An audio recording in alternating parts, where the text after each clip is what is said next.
Bismillahirrahmanirrahim. Selamat pagi anak-anak paket B, SPNF SKB, Kabupaten Bandung. Assalamualaikum warahmatullahi wabarakatuh. Ketemu lagi kita di pembelajaran daring hari ini. Hari ini kita akan belajar matematika dan bahasa Inggris.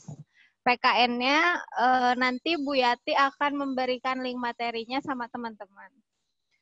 Hari ini kita akan mulai dengan pembelajaran matematika yang akan disampaikan oleh Pak Latif. Kepada Pak Latif, waktu dan tempat saya persilahkan. Terima kasih kepada Bu Dia yang telah memberikan waktu kepada saya. Ya, hari ini kita belajar matematika ya. Materinya nanti saya share biasa di grup WhatsApp. Kita sekarang akan belajar tentang ada pecahan juga, ada masuk ke bab 2 ya, koordinat kartesius, juga tentang bentuk akar. Untuk itu sebelum belajar supaya kita diberi kelancaran, ada baiknya kita berdoa dulu ya kepada anak-anak semuanya yang ada di rumah yang sedang menyaksikan tayangan ini. Silahkan berdoa dulu menurut kepercayaan masing-masing. Untuk berdoa mulai.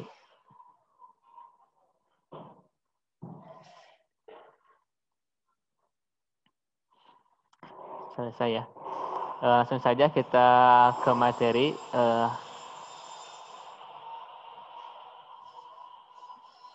Hari ini kita masuk ke materi kelima ya, pertemuan kelima. Nah, di sini kita masuk ke materi 5, di mana di sini nanti kita akan bahas yang pertama ada bilangan berpangkat bulat negatif dan berpangkat 0. Oke. Nah, yang pertama, apa itu bilangan berpangkat bulat negatif dan bilangan berpangkat 0? Minggu kemarin kita sudah bahas tentang bilangan berpangkat bulat positif, yaitu bilangan yang bilangan biasa ya, bilangan bulat biasa, bilangan asli yang memiliki pangkat. Nah, pangkatnya itu nilainya itu positif. Nah, sekarang ada bilangan yang berpangkatnya itu negatif. Maksudnya gimana? Nah, ini maksudnya. Jadi misalkan ada yang contoh yang A nih, ada 3 pangkat negatif 1. Nah, 3 pangkat negatif 1 itu artinya 1 ya dirubah ke bentuk pecahan 1/3 pangkat 1. Nah, 3 pangkat 1-nya kemarin hitung dengan menggunakan bilangan berpangkat positif. Hasilnya itu 3. Jadi hasilnya 3 pangkat negatif 1 itu adalah 1/3. Nah, yang kedua, yang B ada 2 pangkat negatif 3. Nah, 2 pangkat negatif 3 sama ya. Pokoknya yang berpangkat negatif itu selalu 1/. 1/, apa? 1/2 pangkat negatif 3. Ini yang ini. Jadi 1/2 pangkat 3. Yang ini 2 pangkat 3-nya hitung dengan menggunakan bilangan berpangkat positif yang minggu kemarin. Artinya 2 pangkat 3 itu 2 dikali 2 dikali 2 sebanyak 3 kali. Hasilnya 8. Jadi 1/2 pangkat 3 itu sama dengan 1/8.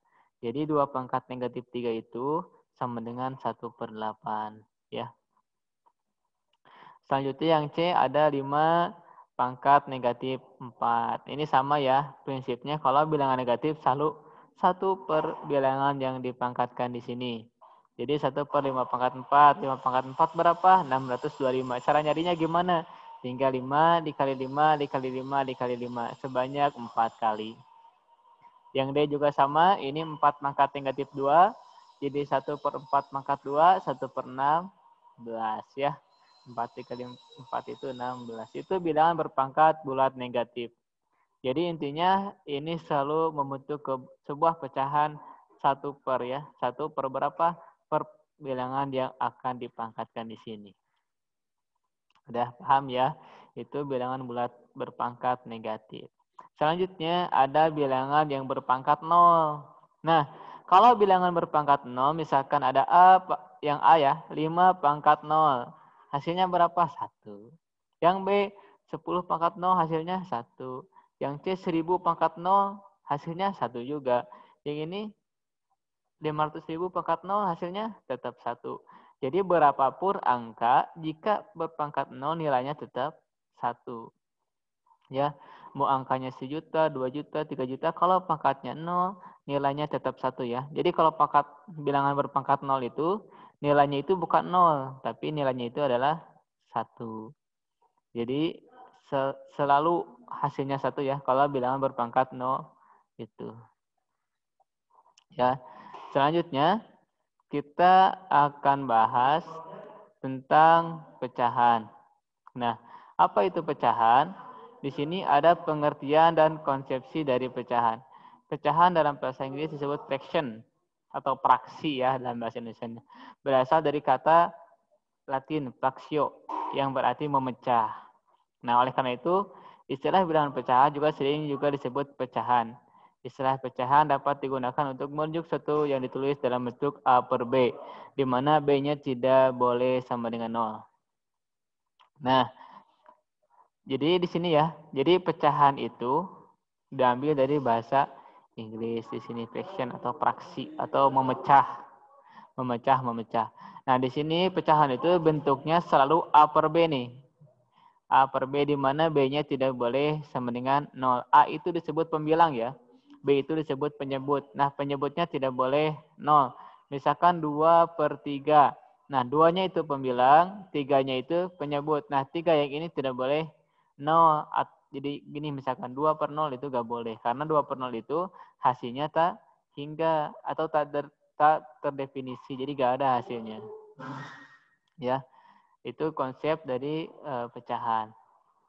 Nah, pengertiannya seperti itu. Selanjutnya di sini ada pecahan. Pecahan itu bisa menyebutkan ada 3 di sini.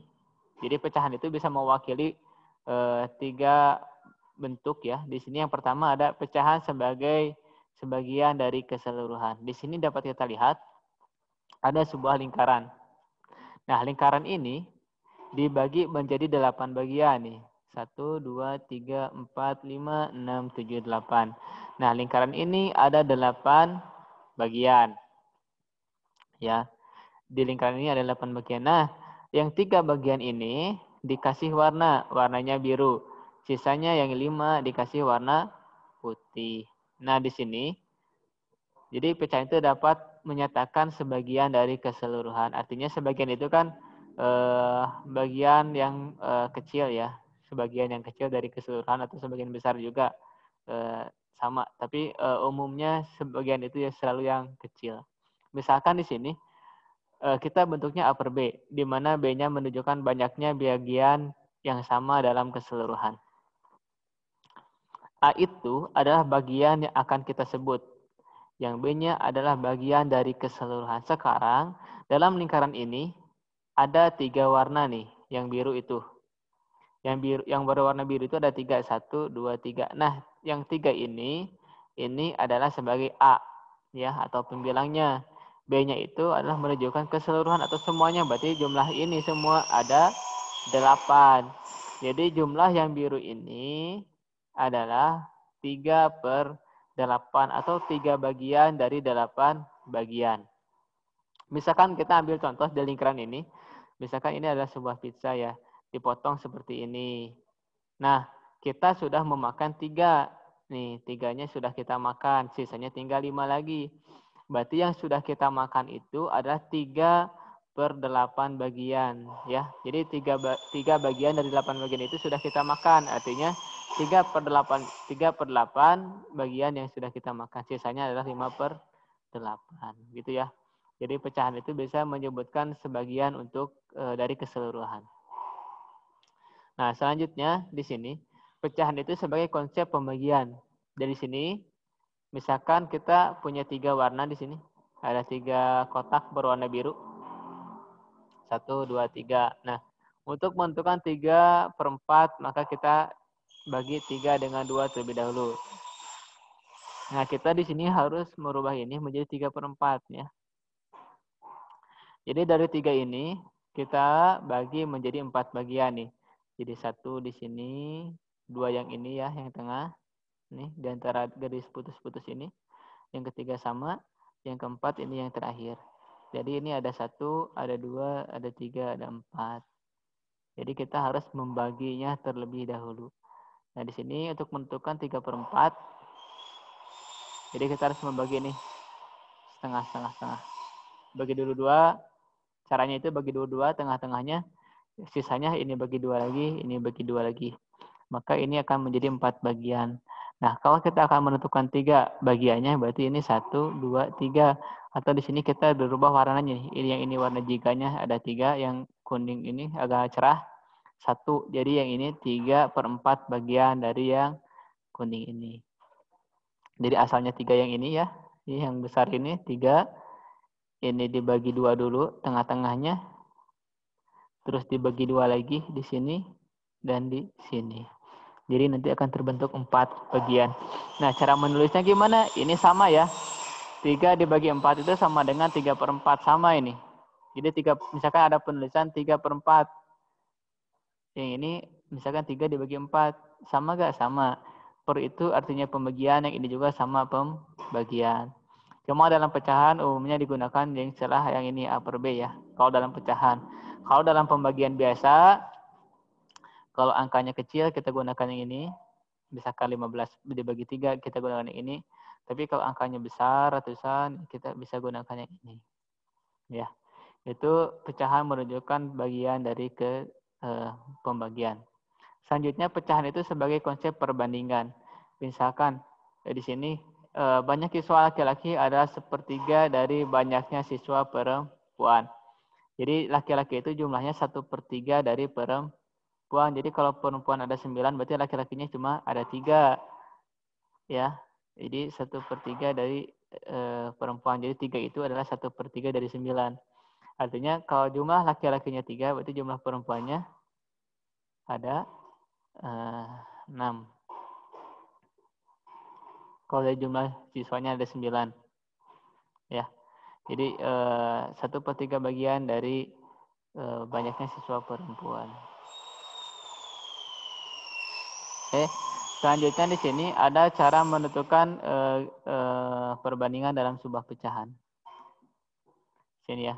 Sini, menentukan pecahan senilai dengan garis bilangan. Ini garis bilangannya sama dengan garis bilangan yang bilangan bulat kemarin. Yang ke kanan selalu bernilai positif atau lebih besar, ke kiri selalu bernilai negatif atau selalu lebih kecil sebelah kiri dibanding sebelah kanan. Nah, di sini sama ya, konsepnya sama.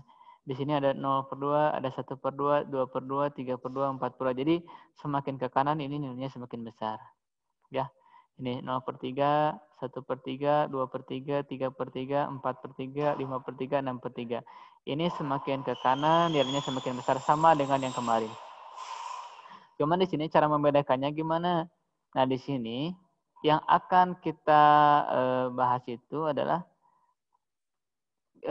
bilangan yang digarisi. Ya, ada 1/2 nih. 1/2, 2/4, misalkan 3/6 di bawahnya di sini. Nah, angka yang dalam satu garis ini itu nilainya senilai atau sama besar. Ya, 1/2 itu sama dengan 2/4, sama dengan 3/6. Terus yang ini 2/2, 3/3, 4/4, 5/5. Ini sama nilainya. Jadi senilai. Pokoknya angka yang ada dalam satu garis ini adalah nilainya sama atau senilai. Kan 2/2 1, 3/3 1, 4/4 1, 5/5 itu 1. Jadi dalam satu garis ini nilainya akan sama. Semua ini 4/3 di sini akan sama lagi dengan misalkan di bawahnya 6 ya. Berarti 8/6. Sama pokoknya. Jadi dalam segaris ini nilainya akan selalu sama. Ya. Jadi jika nilai pecahan pada garis bilangan di atas berada pada garis putus-putus yang sama, maka pecahan tersebut senilai. Misalnya sebagai berikut 1/2 sama dengan 2/4 sama dengan 3/6. Ini seperti yang saya sebutkan tadi ya. Ini nilainya sama. Ini 1/2, ini juga kalau diperkecil, ini yang atas dibagi 2, yang bawah dibagi 2, hasilnya akan 1/2. Ini juga sama, kalau yang atas dibagi 3, yang bawah dibagi 3, hasilnya 1/3. Artinya dalam satu garis putus-putus tadi, angkanya nilainya akan selalu sama. Oke, itu cara menentukan pecahan senilai dengan garis bilangan. Itu tentang pecahan mungkin yang dapat saya sampaikan pada minggu sekarang. Ya, jadi minggu depan kita akan bahas cara mencari penyebut dalam pecahan. Terus operasi hitungnya juga nanti akan kita bahas pada pertemuan selanjutnya. Yang selanjutnya ada koordinat kartesius. Apa itu koordinat kartesius? Koordinat kartesius adalah letak satu titik objek yang ditulis sebagai x, y. Jadi kalau koordinat kartesius itu selalu bentuknya x, y ya. Selalu x, y bentuknya. Nah, ilustrasi tentang penggunaan sistem koordinat kartesius itu dalam kehidupan sehari-hari ini adalah seperti ini. Jadi koordinat kartesius itu bisa digunakan dalam radar nih ya. Terus dalam penerbangan, dalam peta daerah. Jadi kenapa pesawat tidak pernah salah dalam ketika berangkat dan mendarat misalkan ya. Kenapa tidak pernah salah mendarat? Karena dia menggunakan sistem koordinat kartesius. Di sana ada titik koordinatnya. Nah, kita harus ke titik tersebut. Jadi tidak akan salah dalam mendarat ya. Itu dalam kehidupan sehari-hari seperti itu. Jadi aplikasi koordinat kartesius itu banyak sekali. Contohnya itu yang seperti tadi ya, penerbangan, menentukan peta daerah, radar dan sebagainya. Peta daerah itu misalkan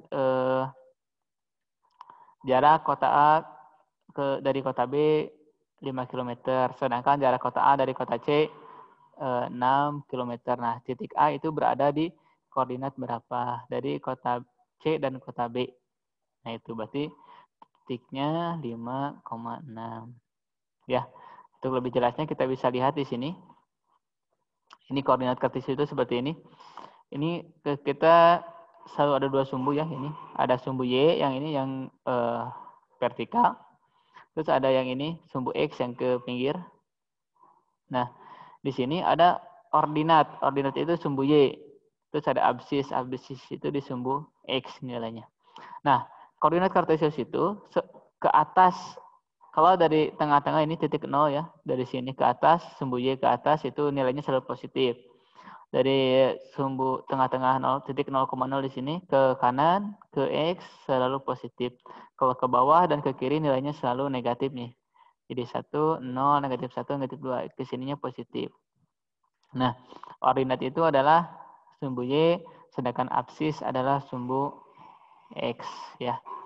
Di dalam koordinat kartesius itu ada sumbu di sini. Ada sebuah titik biasanya ditulis sebagai X, Y, di mana X adalah absis dan Y adalah ordinat. Contoh, jika diketahui titik koordinat 1,3, maka dapat dikatakan bahwa titik absisnya adalah 1, titik ordinatnya adalah 3. Jadi 1X berarti ada di sini, 3Y berarti ada di atas. Jadi 1,3 itu ada di sini nih titiknya. Dari sini titiknya. Jadi satunya adalah absis dan ordinatnya adalah 3 ya, atau ordinat itu sumbu Y ini. Yang kedua ditulis adalah sumbu Y, yang pertama ditulis adalah sumbu X. Selalu X, Y. Selanjutnya di sini memahami posisi titik terhadap sumbu X dan sumbu Y. Misalkan di sini kita punya titik A. Titik A itu berada di 5 titik X ya di sini. 1, 2, 3, 4, 5. Nih.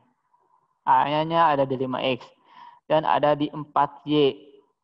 Berarti dia ada di 5X dan ada di 4Y. Artinya titiknya ini adalah 5,4. Nah, jarak dari A ke Y itu adalah 4 satuan. Ya. Titik A berjarak 4 satuan terhadap sumbu X nih. Jadi ke sini ke bawah 1, 2, 3, 4. Jadi titik A itu berada 4 satuan terhadap sumbu X dan berada 5 satuan terhadap sumbu Y. Jadi 1, 2, 3, 4, 5. Itu posisi titik ya. Terus yang B. Kalau yang B mah gampang ya. Di sini angkanya 2, di sini juga 2. Berarti dia jaraknya ke sumbu X jaraknya 2, ke sumbu Y jaraknya 2. Yang C, berarti jarak ke sumbu X-nya berapa? 1, 2, 3. Berarti 3 jaraknya ke sumbu X. Kalau ke sumbu Y, jaraknya adalah 1, 2, 3, 4, 5. Jadi jarak titik C ke sumbu Y itu ada 5 satuan ya. Jarak dari sumbu titik C ke sumbu X adalah 3 satuan. Nah, satuan itu bisa dirubah tergantung kita. Mau kita ganti dengan sentimeter, mau diganti dengan kilometer, tergantung kebutuhan dari soal. Ya, seperti itu. Ya, selanjutnya di sini contoh. Misalkan ada titik A. Titik A itu ada di 4X dan ada di 4Y. Artinya titik koordinat itu adalah 4,4. Nah, 4 yang pertama ini yang ada di X ya, yang ini nih. 4 pertamanya di X, 4 keduanya ada di Y. Jadi titik koordinat A itu adalah 4,4. Sekarang yang B. Yang B itu ada di titik negatif 4,3. Nah, negatif 4-nya dari sini. Yang ada di sumbu X. 3-nya yang ada di sumbu Y. Jadi yang pertama kali ditulis harus yang X terlebih dahulu. Jadi B itu ada di titik koordinat negatif 4,3. Yang C. Yang C itu ada di titik negatif 5X dan di negatif 4Y. Artinya dia berada di koordinat negatif 5, negatif 4. Ya, pokoknya X terlebih dahulu yang pertama kali ditulis, kemudian yang Y. Selanjutnya di sini yang D, titik koordinatnya 3, negatif 5. Karena X-nya itu ada di 3 di sini dan 5 dan di negatif 5 di D ya. Tuh. Itu posisi titik dalam koordinat kartesius. Selanjutnya di sini ada kuadran ya.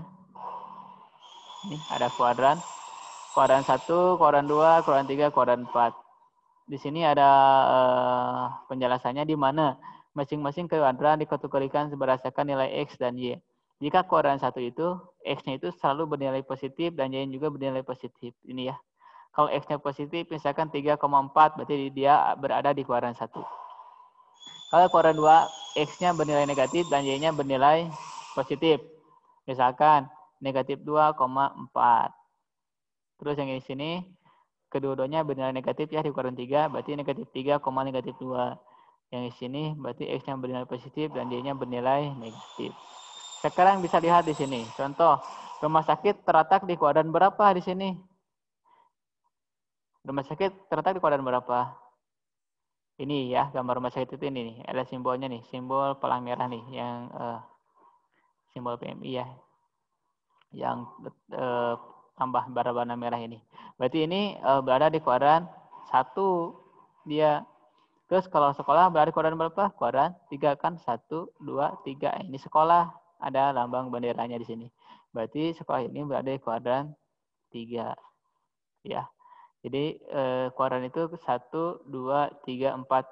Ikutin yang di atas nih. Kuadran 1, kuadran 2, kuadran 3, kuadran 4. Itu tentang posisi titik terhadap titik yang lain. Sekarang kita ke bentuk akar. Nah, di sini. Kemarin kita sudah bahas bentuk akar dan penyederhanaannya. Kita ulangi sedikit. Misalkan di sini kita punya contoh akar dari 75. Nah, akar 75 itu berapa dikali berapa? Nah, cari angka yang besar yang bisa diakarkan. Jadi 75 itu kan perkalian 25 dikali 3 nih. Nah, cari angka yang bisa diakarkan. Berarti kan 25 ya bisa diakarkan. Jadi ini bisa dipisah seperti ini. Akar 25 dikali akar 3. Akar 25 nilainya berapa? 5. Akar 3 itu gak ada nilainya. Kalau dinilaikan juga pasti nilainya desimal. Artinya akan semakin sulit ya kalau kita merubah akar 3 ini. Sudah saja kita tulis di sini 5 dikali akar 3 atau 5 akar 3. Jadi bentuk sederhana dari akar 75 itu adalah 5 akar 3. Sekarang 500.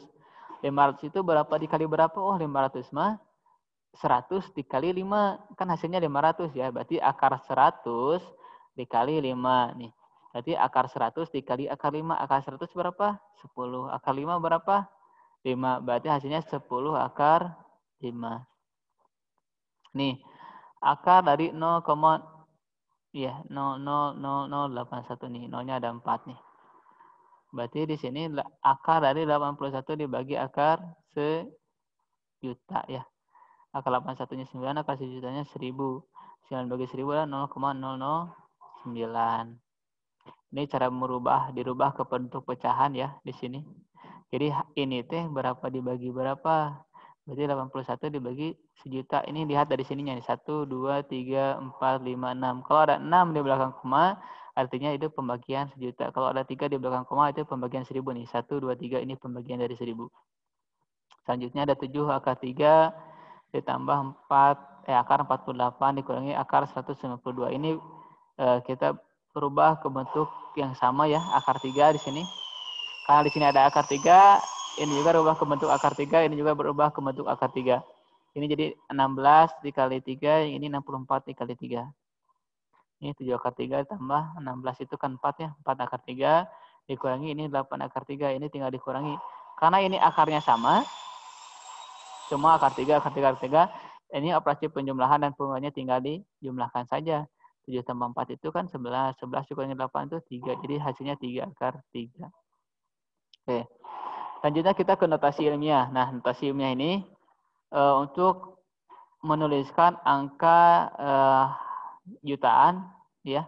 Tapi dia itu bentuknya jutaan, tapi misalkan 23 juta, 10 juta ya. Nah, ini notasi ilmiah seperti ini. Kita gunakan yang nih misalkan contoh 8.500.000. Berarti kalau 8.500.000 itu artinya 8,5 dikali sejuta. Nah, 8,5 itu tulis aja 8,5. Dan sejutanya itu diganti dengan 10 pangkat 6. Dan angka yang di sininya, 8,5 di sininya nih, ini selalu nih, A-nya itu lebih besar dari 1 dan kurang dari 10. Berarti yang di tengah ini selalu lebih besar dari angka 1 dan kurang dari angka 10. Jadi dari 1 sampai 9. Ya. Jadi 1, berapa, terus 9, berapa gitu. Ini contoh 144 juta. Berarti 1,44 dikali 100 juta. 1,44 dikali 10 pangkat 8.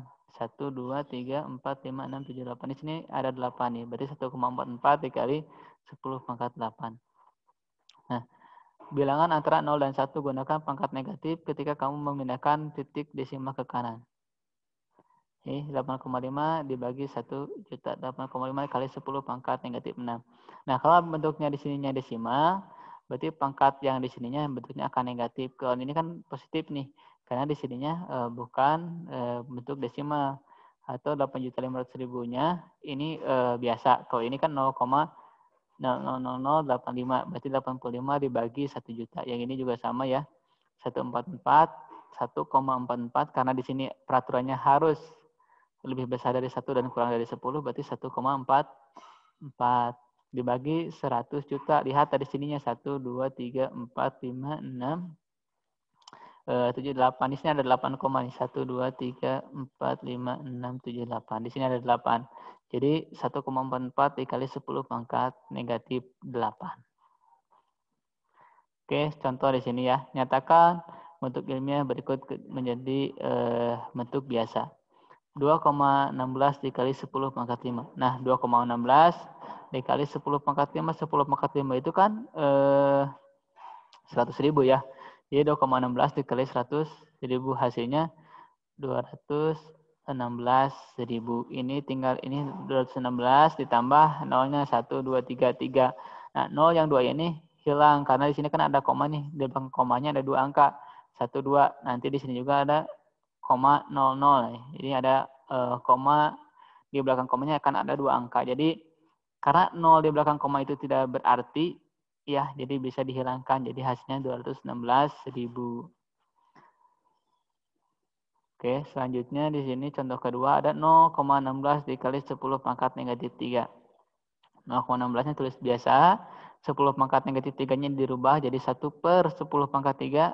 Ya, hasilnya 0,001. Ini tinggal dikalikan. Hasilnya seperti ini.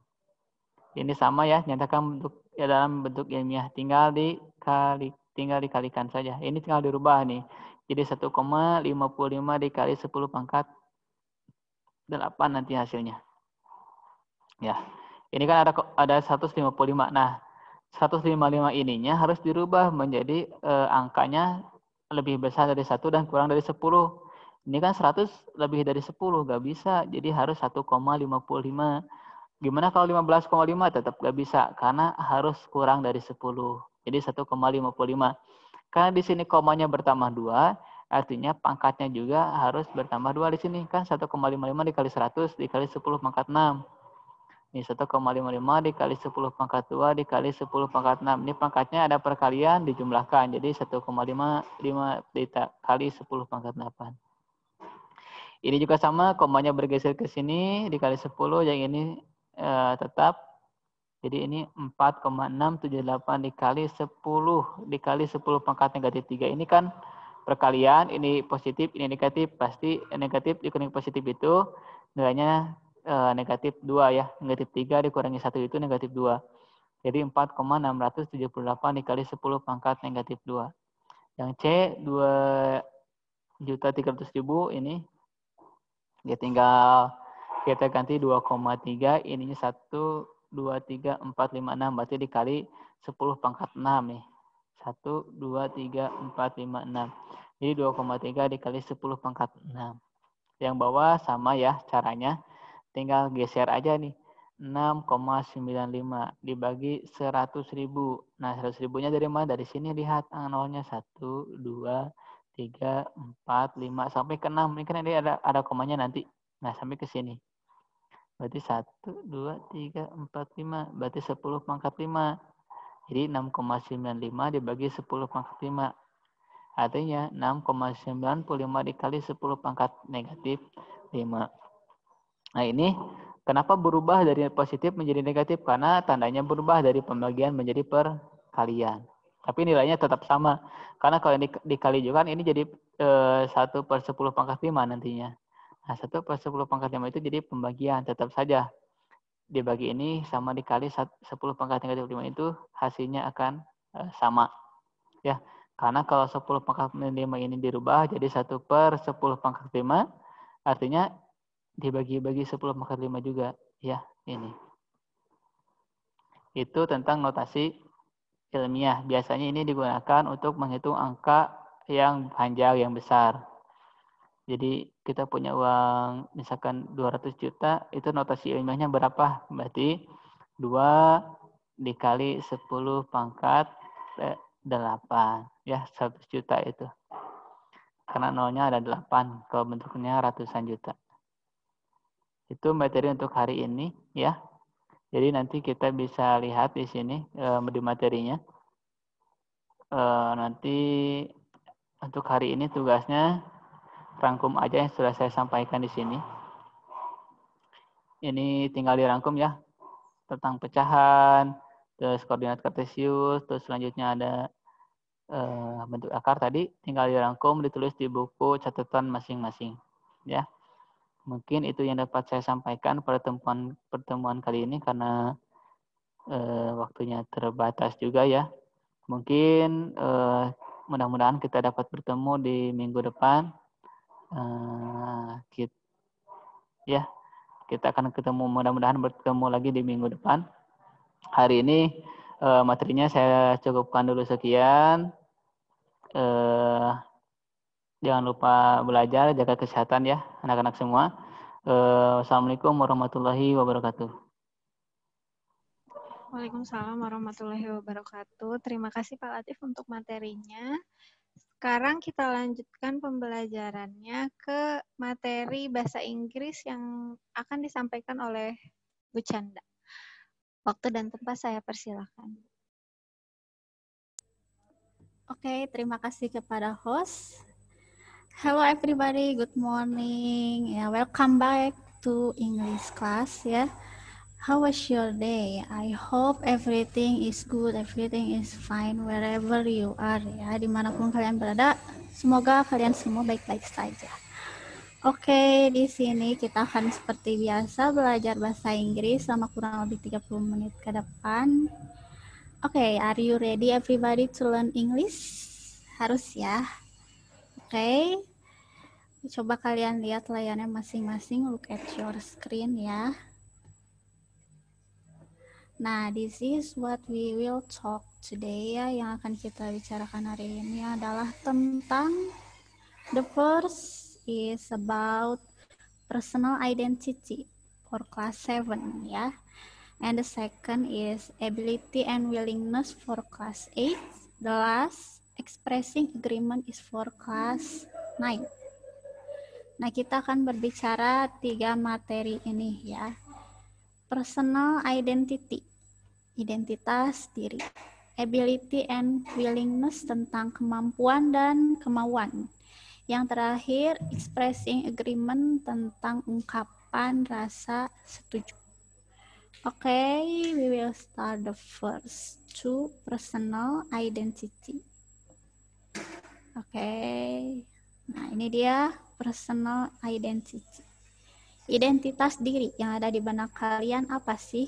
Identitas diri lebih ke konsep dasar diri sendiri. Di sini ada tulisan who am I? Siapakah saya? Nah, siapakah saya? Jadi kalau identitas diri itu merujuk kepada ciri-ciri atau keadaan seseorang. Apakah sama antara seseorang yang satu dengan seseorang yang lain? Tentu saja berbeda ya. Bahkan kalian yang dalam satu rumah pun tentu memiliki ciri-ciri atau keadaan yang berbeda ya. Nah, coba kita pertanyakan pada diri kita sendiri, who am I? Siapakah saya? Misalnya, saya bertanya pada diri saya sendiri, siapakah saya? Who am I?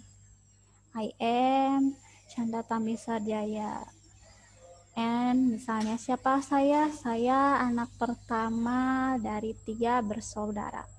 Siapakah saya lagi? Saya seorang guru.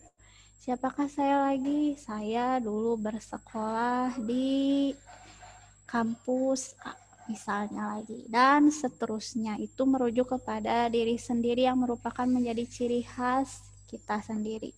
Oke, lanjut saja, kita masuk ke materi. This is about personal identity. Nah, ini tadi ya, yang tadi sudah saya jelaskan sedikit ya. The first, kalau kita mau tahu tentang identitas diri seseorang atau identitas dari orang lain, we can ask him or her about name. How to ask name? Gimana cara menanyakan nama pada seseorang tersebut? Kita bisa tanya misalnya the first, what is your name? Ya, what is your name? Siapakah nama kamu? Misalnya, jawabannya adalah my name is Rahma Fadilah. Nama saya Rahma Fadilah. You can call me Rahma. Kamu bisa memanggil saya Rahma. You can call me. Ya. Kamu bisa memanggil saya Rahma. Namanya adalah Rahma Fadilah. Next, kita bisa aja nanyain nama lagi dengan cara ini. Misalnya kalau kita mau tahu siapa nama saudara laki-laki atau kakak laki-lakinya. May I know your brother's name, please?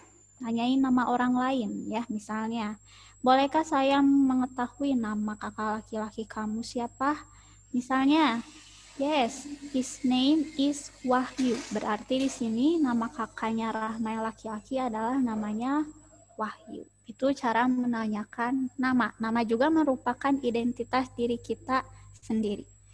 Next, selain nama, ada yang bisa kita tanyakan, asking address, menanyakan alamat ya, alamat.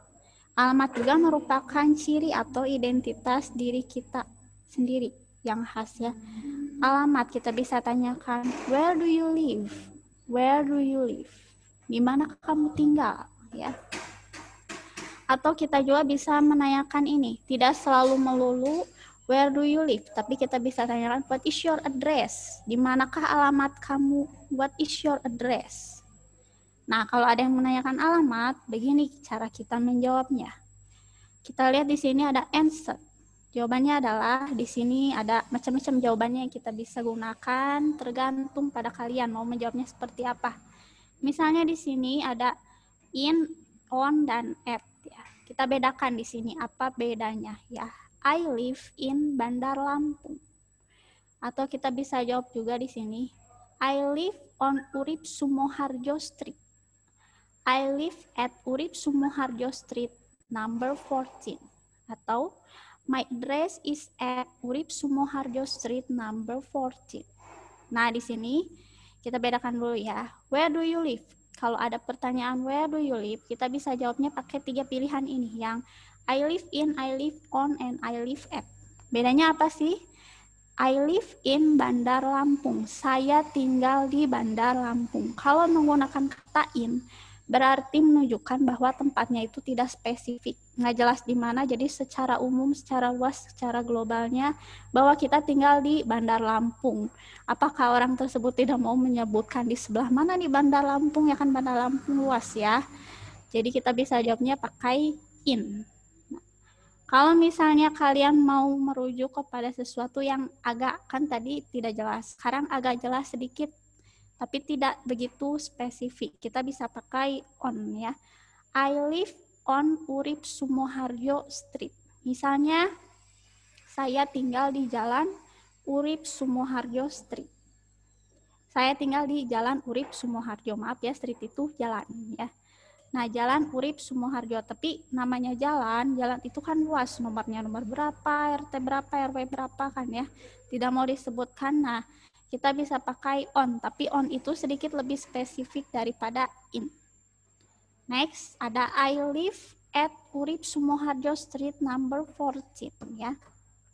Nah, kalau ada at, berarti kita itu menunjukkan suatu tempat atau waktu secara spesifik. Kita pakainya yang at. I live at Urip Sumoharjo Street number 14. Saya tinggal di jalan Urip Sumoharjo nomor 14. Nah, itu kalau kita pakai at, kalau mau menjawabnya secara spesifik. Jadi bedakan yang mana pakai in, yang mana yang pakai on, yang mana yang pakai at. Ya. Next, kalau kita ada jawaban, what is your address? Nah, ini di mana alamat kamu? Kita bisa jawabnya kayak gini. My address is at Urip Sumoharjo Street number 14. Nah, itu jawaban kita kalau ditanya, di mana alamat kamu? Jawabannya ini. Nah, selain alamat, kita juga bisa menanyakan identitas seseorang itu umur. How to ask age. Asking age. Cara menanyakan umur kepada seseorang. Pasti kita ada kata how old ya.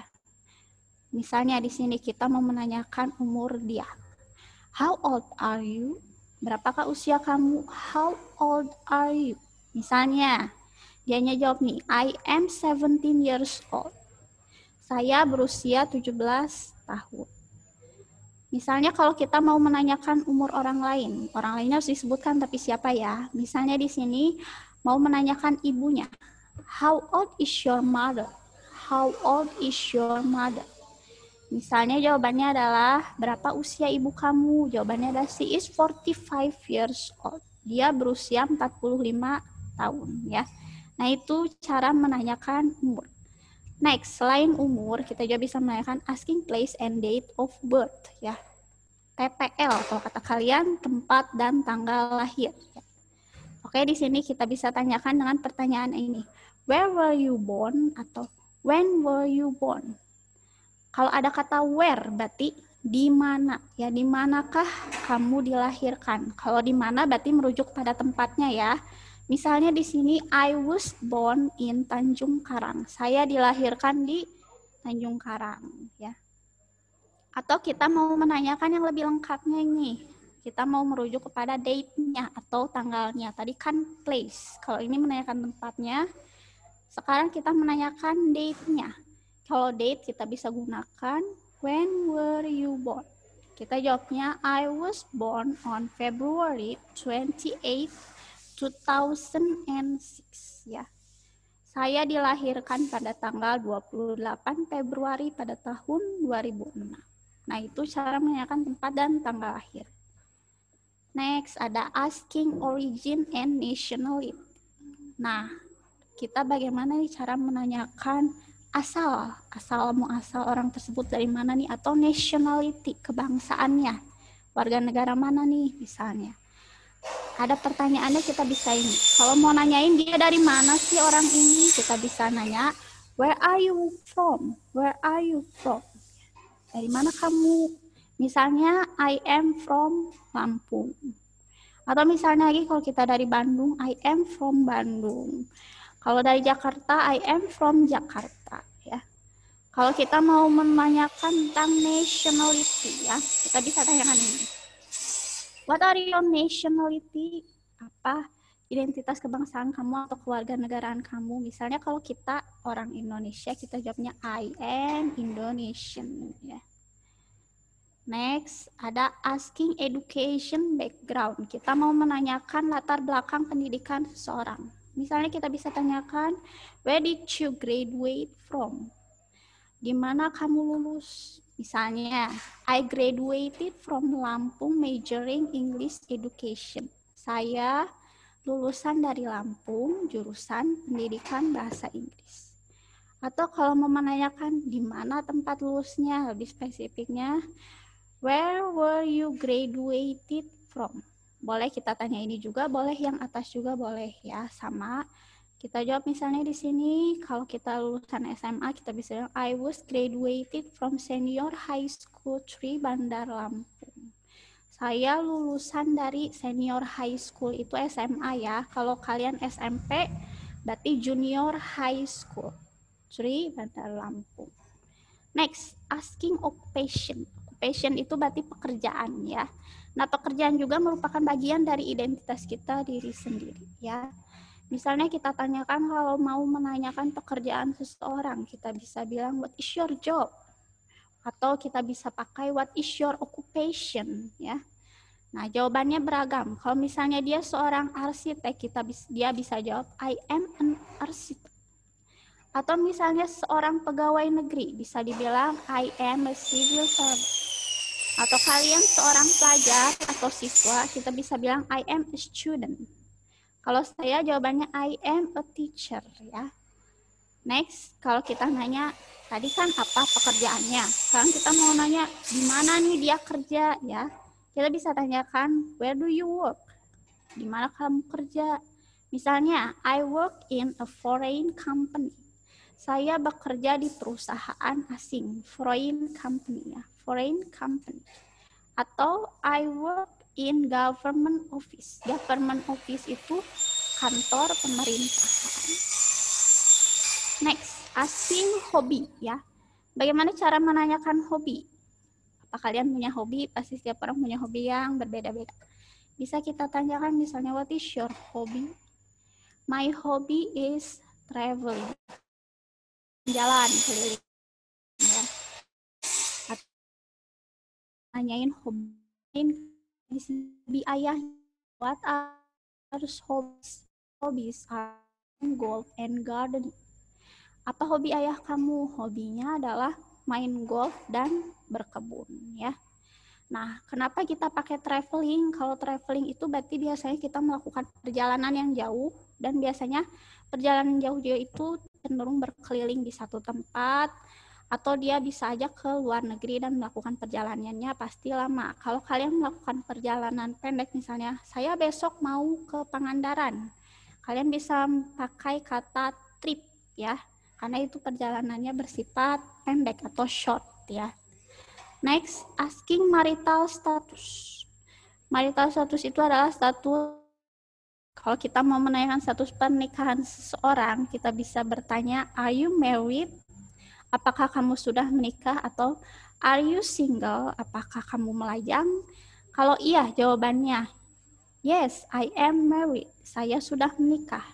Atau misalnya masih lajang, yes, I am single. Nah, kalau kita mau menanyakan karena kita tidak tahu nih. Kalau di sini kan ini memastikan sifatnya are you married, are you single. Kalau ini kita tanyakan karena kita tidak tahu, misalnya what is your marital status? Apa status pernikahan kamu? Misalnya, kalau kita melajang atau single, kita bilang I am single. Kalau sudah menikah, bilangnya I am married. Kalau di sini ada widow dan widower. Widow dan widower itu cenderung pada seseorang yang sudah pernah menikah ya. Berarti kalau I am widow. Widow itu berarti janda. Kalau I am widower, saya duda. Next. Ada di sini menanyakan asking telephone number or email address ya. Gimana cara menanyakan nomor telepon atau alamat email? Kita bisa bertanya seperti ini, what is your telephone number? Berapa nomor telepon kamu? Misalnya, my telephone number is 08781. Nah, di sini ada dua. Karena ada 2 dan 2, 2. Kita bisa bilangnya 2, tapi lebih baik kita bilangnya seperti ini, 2 ya. 5, 3, 4, Nah, seperti ini juga double one. Kalau ada 3 pakai apa? Triple ya. Misalnya triple 8, berarti 8-nya ada 3 ya. Plus ada what are your email address? Alamat email kamu misalnya. Nah, suka ada pada punya ini alamat email, nggak tahu cara baca alamat emailnya mas saya. Kita bisa jawab misalnya my email address is. Alamat email saya adalah di sini ada tulisannya joe.rahma, ada kata kayak app ini gmail.com. Ini dibacanya seperti ini ya, joe. Titik itu dibacanya dot. Rahma ada yang ini dibacanya @gmail.com. Ya. Nah itu tadi tentang identitas diri. Nah ini ada contohnya kalau kita mau memperkenalkan diri ya. Let me introduce myself. My name is Aulia Izzatun Nisa, but you can call me Iza. Biarkan saya memperkenalkan diri sendiri. Nah saya Aulia, tapi kamu bisa manggil saya Iza. Nah ini I am Indonesian, berarti dia menegaskan kalau dia warga negara Indonesia. Di sini I live at Pemuka Street number 15. Pakai at karena di sini dia menyebutkan alamatnya secara spesifik. I was born in Bandar Lampung on January 25, 2002. So I am 13 years old now. I study at Junior High School to Bandar Lampung. My hobbies are singing and cooking. I have 2 sisters, but I don't have any brother. My father is a teacher and my mother is a housewife. Di sini menyebutkan bahwa ayahnya seorang guru dan ibunya seorang ibu rumah tangga. My phone number is 1-800-934-755-212. Nice to meet you. Nah itu cara kita menanyakan personal identity ya. Next ada ability and willingness, kemampuan dan kemauan. Kemampuan, apakah kalian bisa melakukan sesuatu, punya keterampilan atau punya kekuatan, itu yang namanya disebut ability atau kemampuan. Misalnya, saya bisa bahasa Inggris, saya bisa memperbaiki komputer, saya bisa karate. Nah, itu kita merupakan ability atau kemampuan. Nah, gimana sih cara menanyakannya? Asking ability, kalau kita mau tahu gimana seseorang itu mampu atau enggak, bisa atau enggak. Kita bisa tanyakan ini. Can you? Lihat aja meaningnya dalam kurung ya, in the brackets. Kalau kamu bingung artinya apa, misalnya can you. Misalnya, kalau mau nanya can you play badminton? Bisakah kamu bermain badminton? Atau can you go to? Bisakah kamu pergi? Misalnya can you go to Jakarta? Ya. Atau misalnya kita mau menanyakan lagi, are you good at? Apakah Anda pandai dalam apa? Misalnya. Atau misalnya lagi, is she able to? Ya. Is she able to? Atau kita bisa menanyakan, are you able to? Atau kita bisa tanya juga, are you capable of? Atau do you know how to? Do you think you can? Do you know anything about? Do you have the experience or ability to? Nah, itu cara menanyakan kemampuan. Disesuaikan saja dengan apa yang ingin kita tanyakannya ya. Bisa pakai yang mana saja. Next, kalau ada yang bertanya, biasa kita harus respon ya. Misalnya, kalau kita bisa, ya, I can. Misalnya tadi play badminton ya. Misalnya I can play badminton. Saya bisa main badminton. Misalnya I am able to. Nah di sini saya I am able to play badminton. Atau I know how to. Saya tahu cara. Misalnya cara apa? Saya tahu cara masak nasi. Misalnya I know how to cook rice. Misalnya. Atau misalnya lagi pakai I feel capable of. I might be able to. Atau kalau misalnya kamu mau mengiyahkan bisa yes, no problem. Ya. Ini jawabannya singkat, padat, dan jelas. Next, bisa juga kita bisa jawab I would, I am able to. Atau I know something about. I have the experience of. I am pretty good at the job. Ya, I would. Nah, ini kalau di sini I am pretty good at the job. Saya cukup ahli dalam pekerjaan itu. Itu sudah menegaskan ya bahwa dia bisa. Next ada I would say I am capable of. Next ada juga I think I have the qualification or experience or ability to. Nah, itu jawaban-jawaban yang bisa kita gunakan kalau kita mengatakan saya mampu, saya bisa. Ya. Next ada, nah ini responding disability. Kalau kita nggak bisa, ya.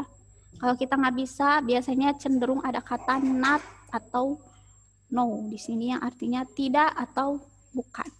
Di sini misalnya nggak bisa tadi main badminton ya, nggak bisa main badminton nih, misalnya I cannot play badminton, berarti saya tidak bisa bermain badminton. Atau misalnya di sini I am hopeless, saya putus asa, nggak bisa, saking nggak bisanya ceritanya dia bisa bilang I am hopeless. Atau misalnya I am not good at, saya tidak pandai, misalnya tidak pandai main catur, I am not good at play chess ya. Next, I have no idea how. Atau dia bisa bilang, I have no experience of. No, I don't know how to. I don't know anything about. I am not sure I can. Atau, I am not sure I know how to. Atau kita juga bisa bilang, I am afraid I cannot cope with. I would not know where to begin or start. I don't think I have qualification or experience or ability to.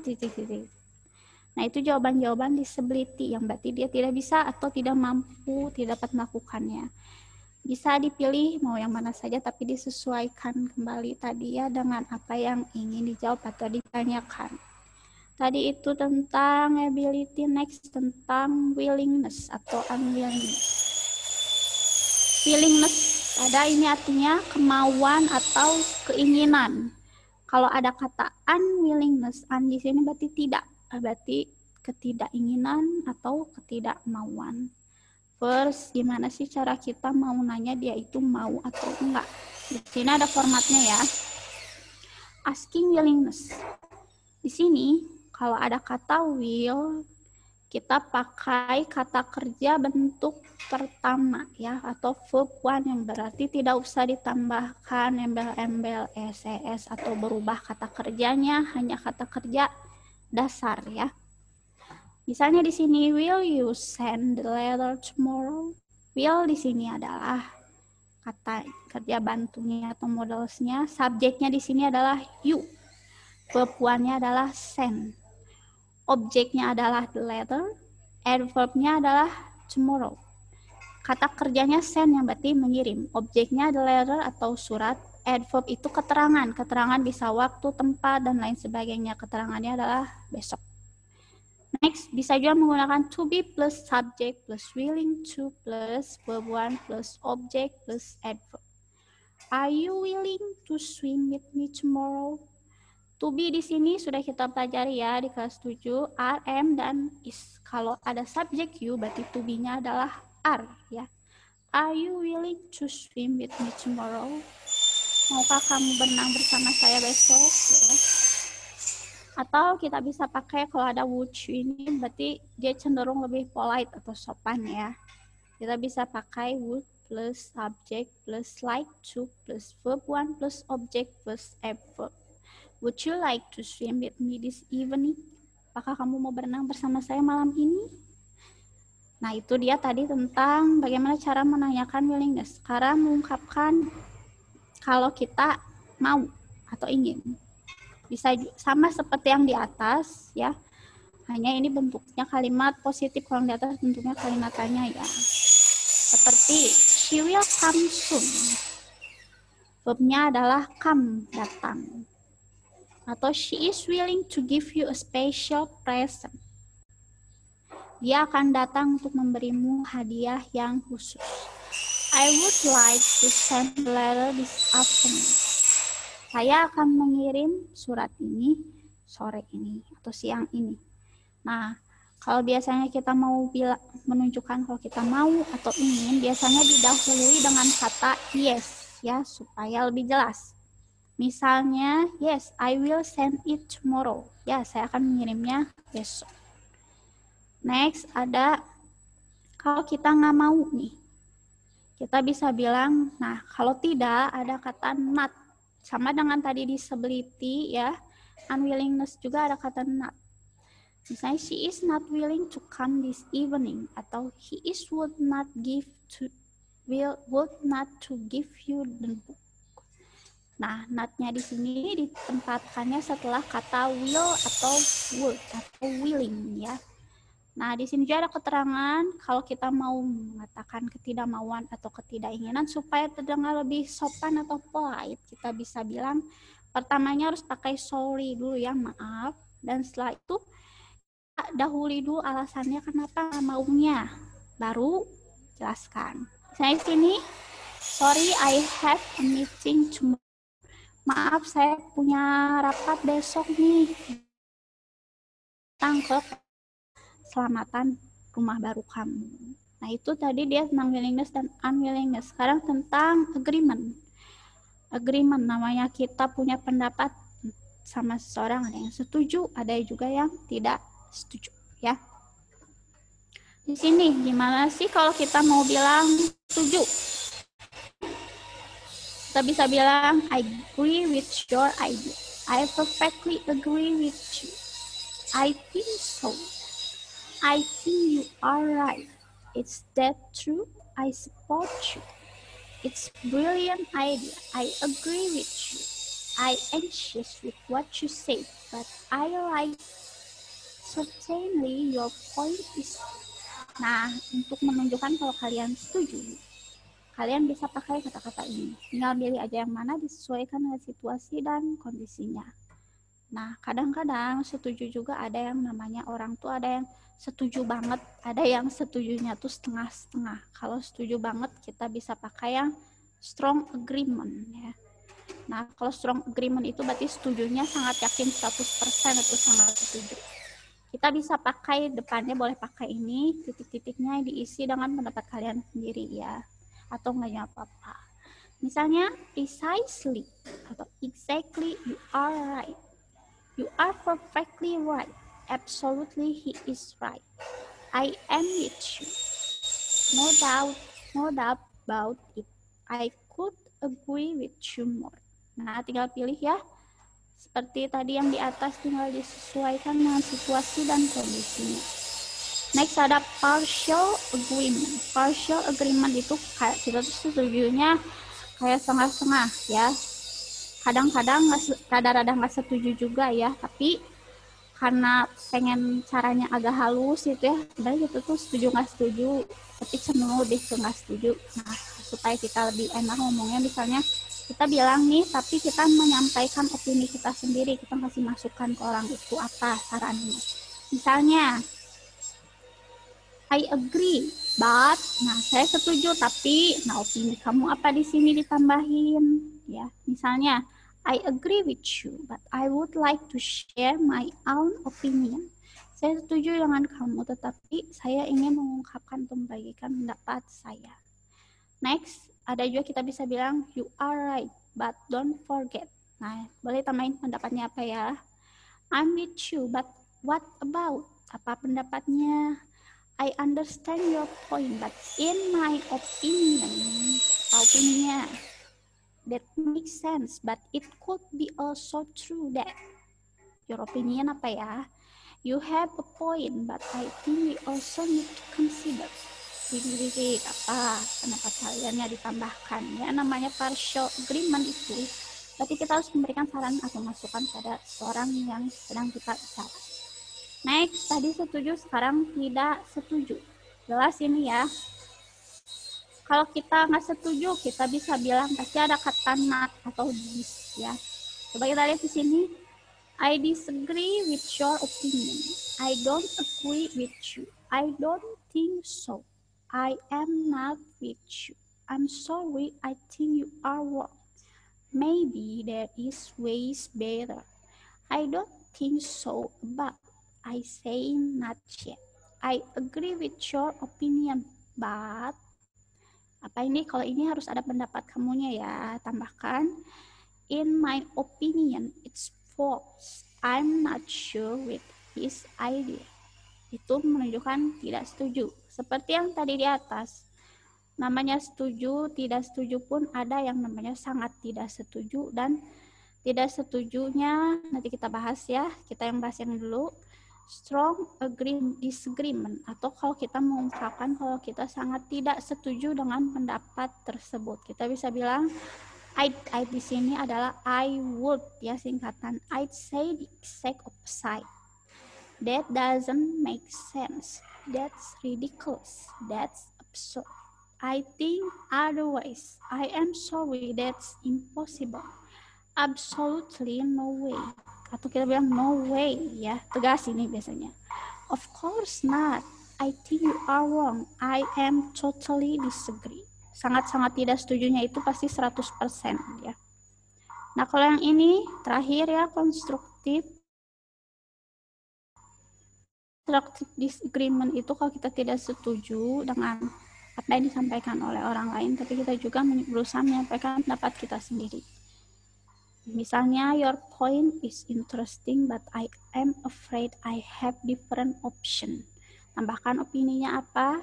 I disagree with you because apa opininya, tambahkan I'm sorry I have to disagree because alasannya I am not sure about that because I don't really see it in that way. Apa opininya? Nah, ini terakhir I appreciate it, but I think. Kita punya pendapat sendiri apa pendapatnya atau alasannya. Nah, itu dia tentang agreement, disagreement ya. Oke, finish ya. I have an assignment for you. Ya, sudah selesai, tidak terasa sudah assignment 5 ya. If you have any question, you can ask me in WhatsApp. Oke, ini ada tugasnya. Jangan lupa don't forget to write your name, dan jangan sampai salah kamar. Oh ya, nanti ini diperbaiki. Ini saya salah ketik nih kayaknya. Ini harusnya kelas ya. Nah, kelas 7, 8, 9 ya. Kalian pilih ya. Nah, itu dia tadi. That's all my explanation. Thank you for your attention. See you next week ya. Assalamualaikum warahmatullahi wabarakatuh. Waalaikumsalam warahmatullahi wabarakatuh. Terima kasih untuk materinya Bu Canda. Alhamdulillah hari ini kita telah selesai melaksanakan pembelajaran daring untuk paket B. Pembelajaran akan kita lanjutkan minggu depan. Jangan lupa teman-teman untuk absensinya, karena ini live tunda, teman-teman komen di kolom komentar siapa saja yang sudah nonton. Dan nanti akan di-share link materinya oleh Bapak dan Ibu Guru. Kita cukupkan pembelajaran daring hari ini. Wassalamualaikum warahmatullahi wabarakatuh.